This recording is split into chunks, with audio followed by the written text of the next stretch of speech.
The Yankees were on the field when Ernie Harwell called his final game at Comerica Park, and they will be on the field tonight when the Tigers memorialize the voice of their organization. Home for the first time since Ernie's passing, this Monday night in Detroit becomes a celebration of all that he was as a Hall of Fame broadcaster and a Hall of Fame human being. An evening for Ernie begins right now on Tigers Live.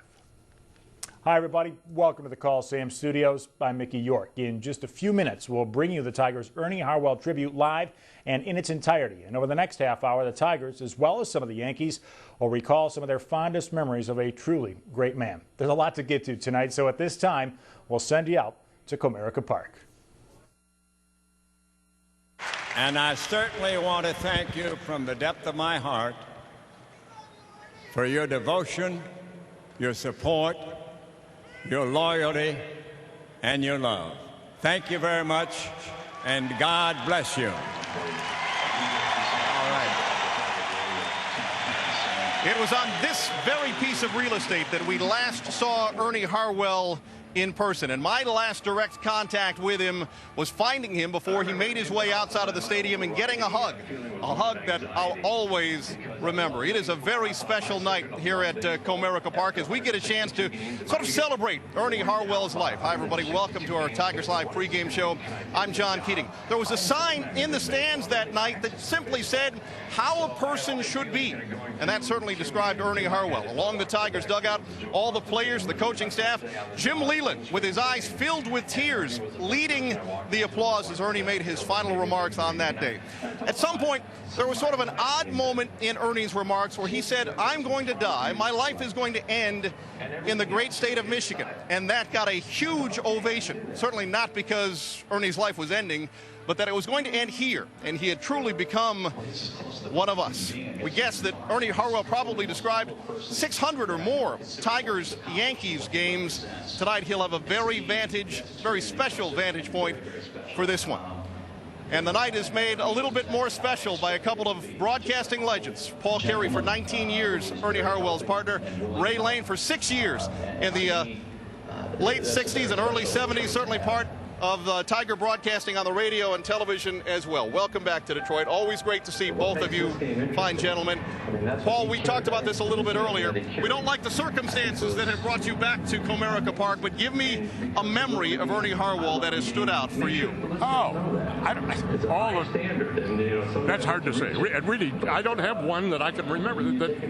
I'd say probably it was not here, it was not at Tiger Stadium, it was in Cooperstown when he entered baseball's Hall of Fame. We went there, and a lot of people in that crowd did not know who Ernie Harwell was because they were from Boston or New York, and Harwell was from Detroit. By the end of his speech and his reading of the poem about what baseball is, everybody stood on their feet. They knew who Ernie was then. Right, why was Ernie special? Ernie was special because he treated everybody alike, whether they were broadcasters, whether they were players, whether they were fans, or somebody he met on the street. Everybody was equal to Ernie Harwell as far as how he treated them. That's what I admired about the guy, and I still say he was the original country gentleman that I met, and he was not only just a country gentleman in the radio booth, but with the public and the way he treated you as a close friend, like he knew you all your life. Everybody felt they were his best friend once you got a chance to know Ernie.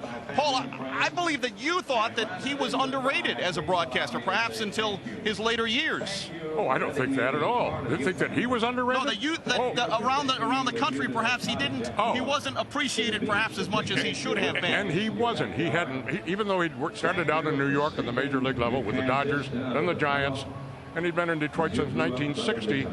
He had friends everywhere, but unfortunately, the New York press and the California press and the Chicago press tend to dominate.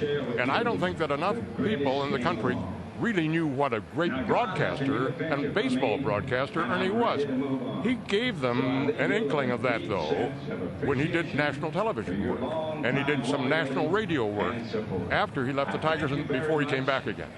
Ray, when was your last contact with Ernie? I had lunch with him with a group of fellows, and that was on the 15th of December. And we said, we hope to see you on the next luncheon. He says, I'll try to make it. By that time, a little bit later on after the holidays, he was suffering quite a bit, and he was at home. But I did talk to him one time on the phone after that, and he still had that voice and that spirit of optimism. And, of course, about his future, he'd already made up this decision. Mr. Carey, just a last thought from you. I know that we're all sad about his passing, but shouldn't a night like tonight be a celebration of Ernie's life? And you know no one would enjoy that more than he. We shouldn't be mourning Ernie here, because Ernie had this wonderful life, and this is a night to celebrate his life as a Tiger broadcaster, but his life from early days in Washington, Georgia, until he died last Tuesday. Great to see you both back here. Nice to be with you, John. Thank you.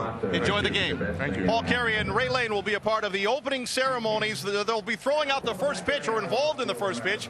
That pitch to be caught by Jim Leland when the special ceremonies honoring Ernie Harwell gets underway in just a matter of moments. We have just begun.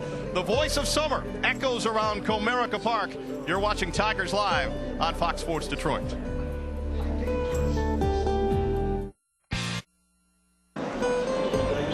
Every person coming into the ballpark tonight receives a tribute card celebrating Ernie Harwell's life. A Hall of Famer is a person as well as a broadcaster. Al Kaline described him simply as a perfect human.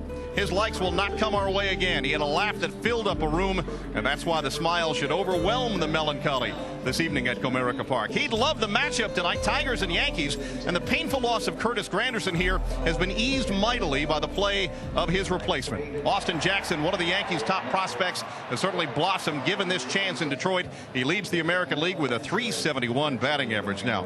Hey, keep that cell phone handy and vote tonight for the McDonald's Player of the Game, which is presented by the Angus Third Pounder. Text Tigers, then a space, and then your player's uniform number to FSDET. That's 37338. Updates throughout the night, and voters watch for a text response with special McDonald's offers.